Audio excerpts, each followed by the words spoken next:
తీగలపల్లి, ఇప్పూనిబావి గ్రామాలలో బొడ్రాయి పండుగ శోభ.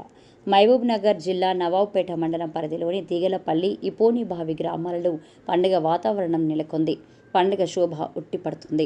ఈ గ్రామాలలో ఆంజనేయ స్వామి విగ్రహ ప్రతిష్టాపనతో పాటు ధ్వజస్తంభం ప్రతిష్టాపన, బొడ్రాయిల ప్రతిష్టాపన, అదేవిధంగా పోచమ్మ, మైసమ్మ దేవతల విగ్రహాల ప్రతిష్టాపన, నవగ్రహాల విగ్రహాల ప్రతిష్టాపన కార్యక్రమం ఉండడంతో ఈ రెండు గ్రామాలు కాషాయమయంగా మారింది.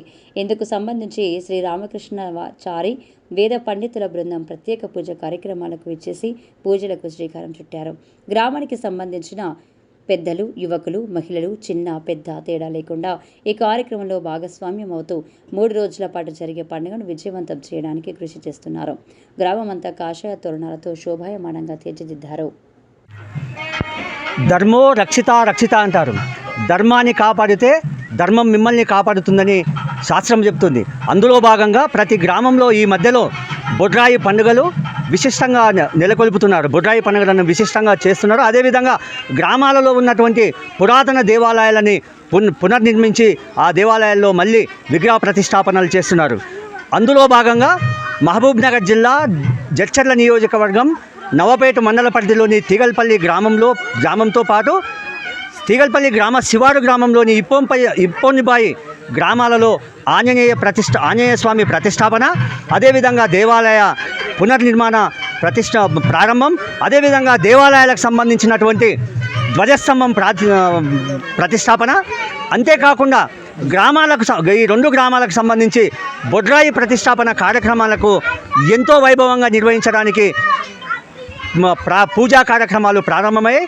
ఆ పూజా కార్యక్రమాలను ఏ విధంగా చేస్తున్నారు, ఈ కార్యక్రమాలను చేపట్టడంతో, ఈ పూజా కార్యక్రమాలు చేపట్టడంతో ఈ గ్రామ ప్రజలకు, ఈ గ్రామానికి ఎలాంటి మేలు చేకూరుస్తుందనే ఇక్కడ వేద పండితులు రామకృష్ణ గారు ఉన్నారు. అడిగి తెలుసుకునే ప్రయత్నం చేస్తాం.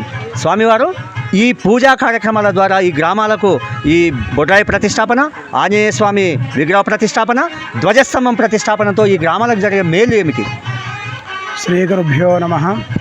ఆపాదమౌళి పర్యంతం గురూణాం ఆకృతిం స్మరేత్ తేన విఘ్నాః ప్రణశ్యంతి సిద్ధ్యంతి చ మనోరథాః.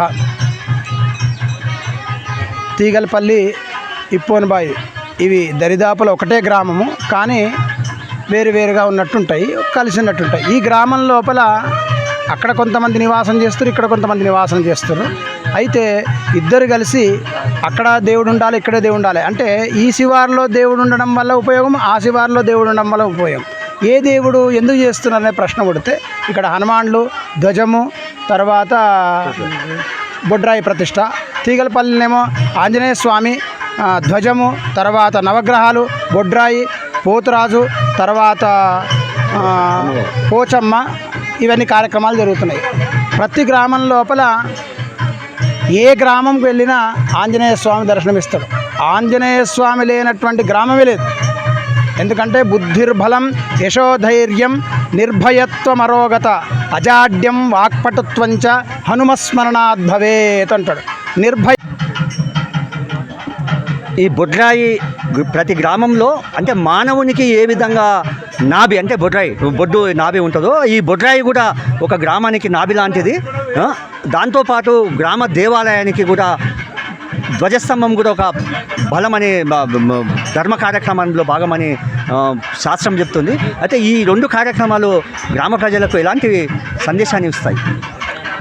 సామాన్యంగా గ్రామం లోపల ఒక దేవుడుగా ఉంటే దానికి ఒక ధ్వజం అనేది ఉంటుంది. ఆ ధ్వజం అనేది ఊరు లోపల ఒక స్తంభం లాంటిది. ఆ స్తంభం లోపల ఉన్నటువంటి బలమే ఊరుకు బలం. దాని అంతర్యామి ఉన్నటువంటి ముఖాముఖి ఉన్నటువంటి ఆంజనేయ స్వామి బలం పెద్దది. ఇది 2వ రకం. ధ్వజం ఉండడం వల్ల లోకం లోపల అందరికి క్షేమం అవుతుంది. శీతల యంత్రం మనం అనుకున్న బొడ్రాయి ప్రతిష్ఠ చేస్తాం కదా, అమ్మవారు ఉంటారు, శీతల యంత్రం పెట్టి అమ్మవారు ఈ ఊరు మొత్తం ఎంత సుభిక్షంగా ఉండాలంటే ఆ శీతల యంత్రం బొడ్రాయి అంటారు. ఆ శీతల యంత్రం పెట్టడం వల్ల ఊరు లోపల చల్లదనం ఉండి అన్ని విధాల ఆయురారోగ్యాలు ఉండాలని చెప్పి ఆ బొడ్రాయిని ప్రతిష్ఠ చేస్తాము. తర్వాత నవగ్రహాలు, సహజంగా నవగ్రహాలు ప్రతిష్ఠ, గ్రహస్థితి బాగలేకపోతే నవగ్రహాలు కూడా మనం పూజ చేసుకొని అవి ఏ గ్రహాः అరిష్టస్థానే స్థాః తేషాం గ్రహాణం శుభఫల ప్రాప్తం. ఏ గ్రహాలు మనకు బాగలేవో ఆ గ్రహాలు శుభం జరిగి ఉన్నటువంటి గ్రామం లోపల ప్రజలందరికీ పాడి పంట సుభిక్షంగా ఉండాలనే ఉద్దేశంతోనే నవగ్రహాలను ప్రతిష్ఠ చేస్తాం. తర్వాత ఇంకా పోచమ్మ ఏ వివాహాది కార్యాలు చేసుకున్నా అమ్మవారికి మొదలు పూజ చేస్తాం మనం.